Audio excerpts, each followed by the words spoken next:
Hello, my friends. Welcome back. Hope you're doing well. And I may sound a little different. I've been fighting a bit of a cough and, frankly, losing that battle. But I'm here to make a video today about Luminar Neo. And if you weren't aware, Luminar just turned 4 years old. The platform continues to evolve, add new capabilities, and get more and more advanced. And it's 4 years old. They're having a 4-year anniversary sale. I'll put the details at that link down below. Just check that out and use coupon code GYMNIX to save 10%. It's an amazing product that's allowed me to really craft my landscapes and cityscapes and street shots by controlling the three things I always control in a photo: light, detail, and color. In this video, I've got a landscape, and it's this one.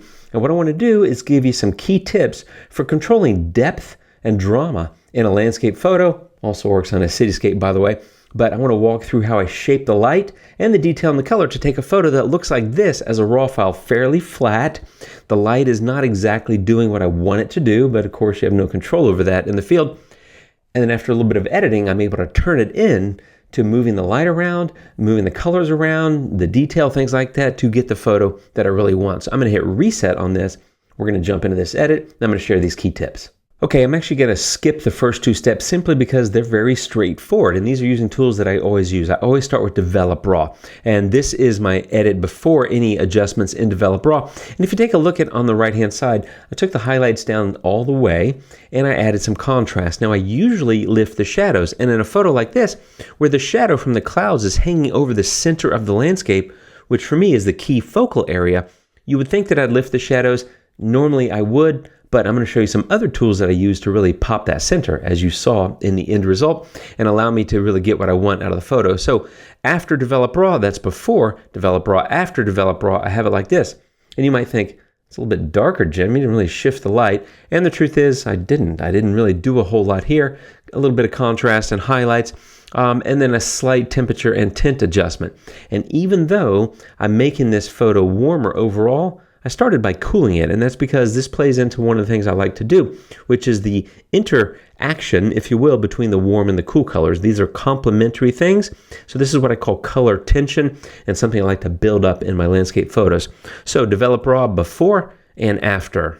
The next tool that I used was Super Contrast, and that took me from that to that. Again, not a significant move, but just a little refinement of the contrast overall in the three different tonal areas that Super Contrast allows you to control, right? Shadows, midtones, highlights. These two tools are great ways to start, and I use them on just about every photo. Develop Raw, every photo. Super Contrast, just about every photo. But that's allowed me to go from a base photo of that to a base photo of this.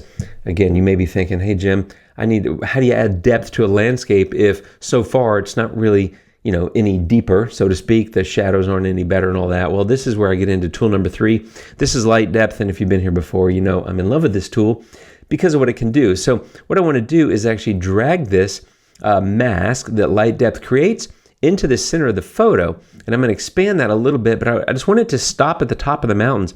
You can see it's such a perfect profile there, and it also stops, and it doesn't give me any light adjustment in the foreground.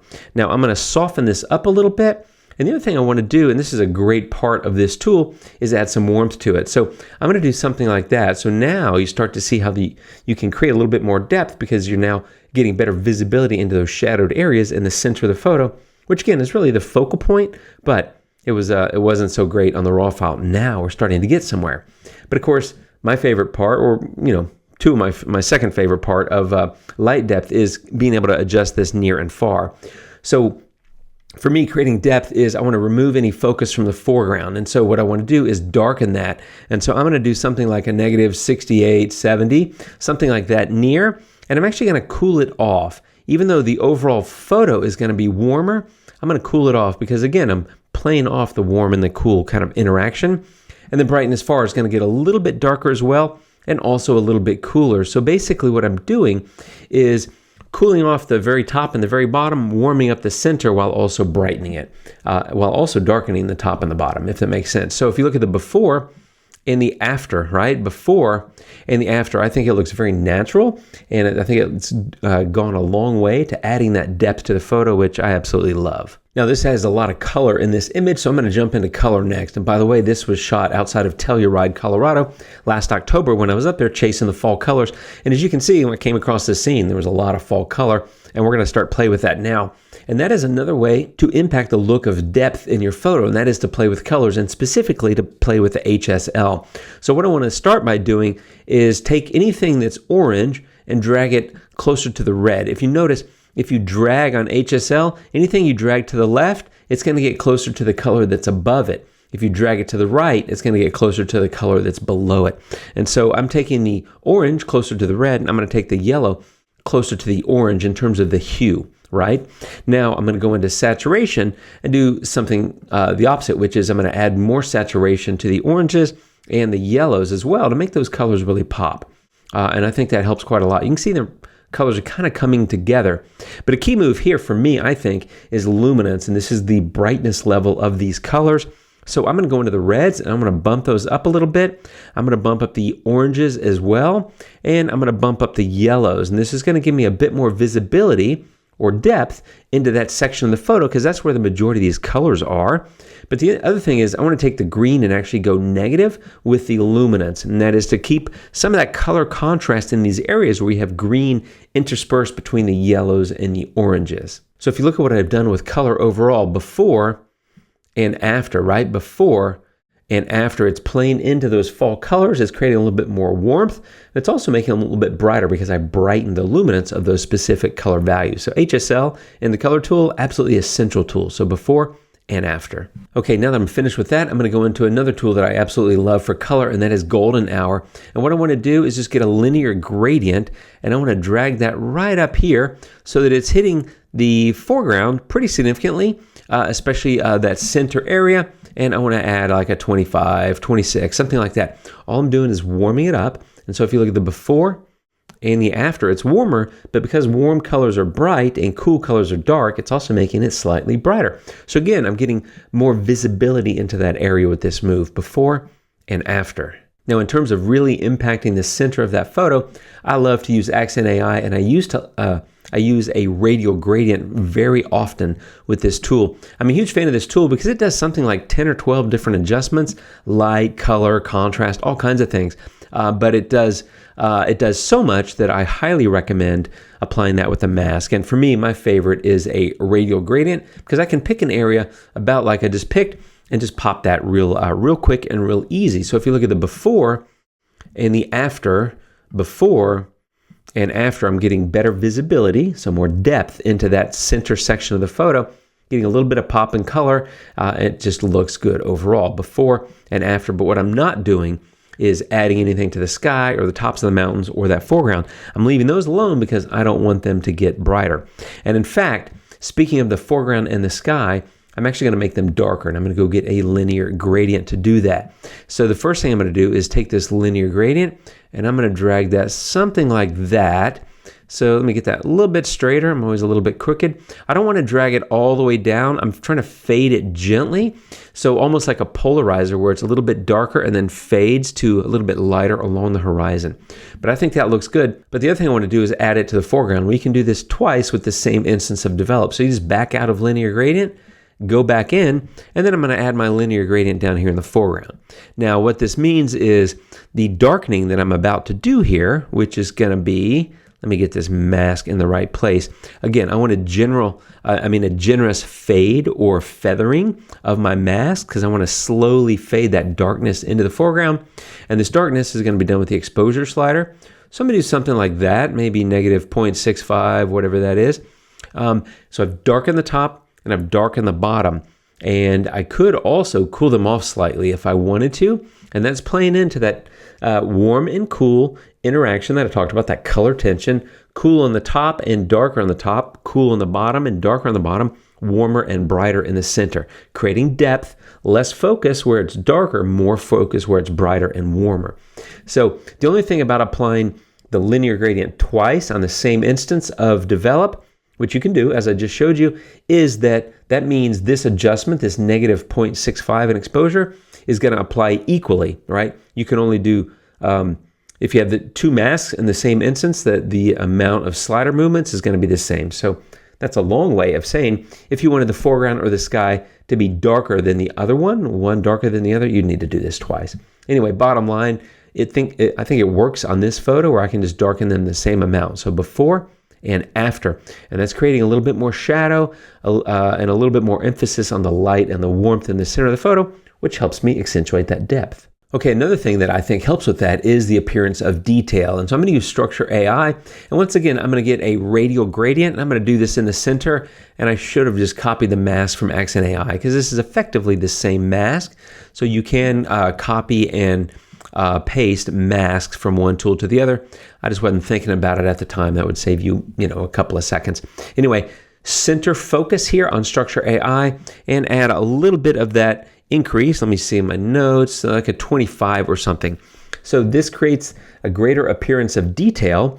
And also, if you look at the before and after, you'll notice that Structure AI slightly brightens it. So again, I'm adding more depth and dimensionality because it's a little bit crispier. So I think eyes are drawn to things that are brighter, warmer, and a little bit crispier. But also, I'm not putting it anywhere else. So I'm not accentuating the detail on the tops of the mountains. I don't want detail in the sky. I don't really want detail in that foreground area. So again, before and after with Structure AI, just a nice little pop there to give a little bit more focus on that center area.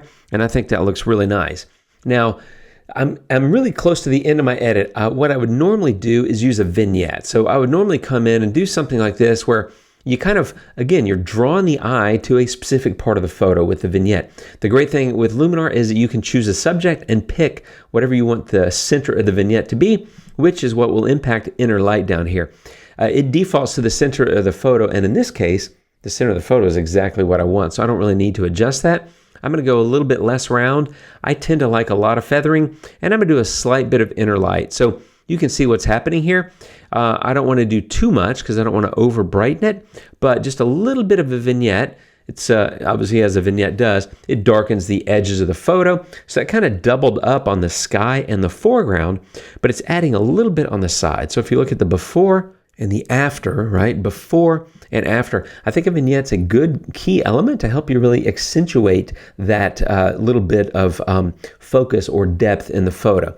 So if you take a look at the overall before and after, we've significantly shifted the light and the focus, the color, the three things I like to talk about, right? Light, detail, color. I've used tools to accentuate all of them in order to create depth in the landscape and a bit more focus on what I consider the key subject, which is the center of the photo with the nice wandering roads and the nice crisscross of the different trees and the colors and all that really brings it to life.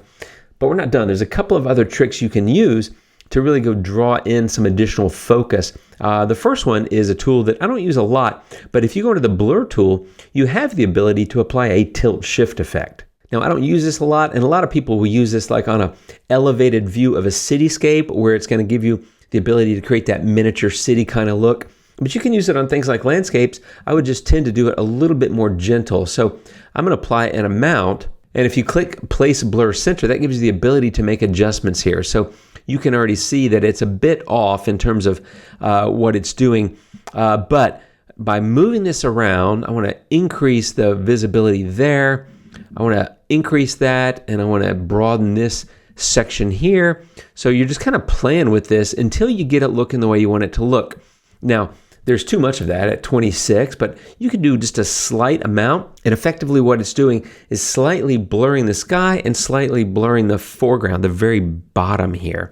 And so that tilt shift effect can be used in landscapes because if it's not very clear in terms of its focus in that foreground, you're less likely to look at it. Your eye is likely to go past it. So I actually might increase that in the foreground a little bit, and I want to pull that up here.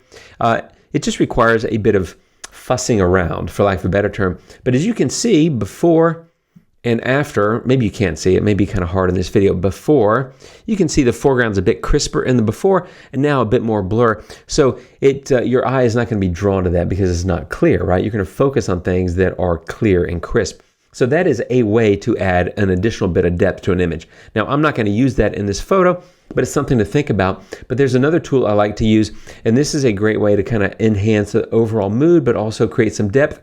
And that is applying a bit of additional light. side light specifically. And this is done again with a mask and with a radial gradient. And you can see there's sunlight coming in kind of from the left that's hitting over here and kind of coming across the landscape. So a way to play that up is to get a really kind of long and narrow radial gradient. And you can just kind of apply that. And you know, it depends on the photo as to whether side light like this will work. It kind of works here. It's not ideal because I didn't have a lot of side light, but I have some. But by doing something like that, you can effectively adjust the look of the light. And the way you do that is you build a radial gradient coming in from out of frame, and then you increase the exposure, maybe increase the warmth. And in this case, I want to add some tint because when I increase the warmth, there's already so much warmth that it started to me to look a little bit too green. So I play with the tint quite a bit there. But if you look at the before and the after, before and after, again, it's just shaping the focal point of the image by adjusting the light with that side light, with that radial gradient. So again, you may or may not need that on every photo. And on this photo, I don't really need it, but I just wanted to show how you can use that on a landscape to help shape that depth in the photo. But if you look at the overall before and after, before, typical raw file, flat. I got a nice balance of light because it was a cloudy afternoon, so the light was flat overall, but a lot of shadow in the center of the photo that I really care about, and a little bit brighter in the foreground, a little bit lighter in the sky. Overall, I've adjusted that quite a bit. I essentially flip-flopped the light, made it darker with light depth and linear gradients at the top and bottom, as well as a vignette, and then brighter in the middle with light depth and accent AI, structure, and color adjustments, but able to flip-flop the light, bring the color to life, and create a bit more depth in the image by doing those kind of moves. That's how it works, my friends, in Luminar. It's super easy and super fun to do. Check out their 4-year anniversary sale at the link down below. And if you haven't yet, I've got a free editing guide on my newsletter. It's 27 pages of tips and tricks for Luminar. You can check that out at the link below as well. I'll be back soon with another video. I appreciate you guys hanging out. Hope you're doing well. Talk to you soon, and until next time, my friends, adios.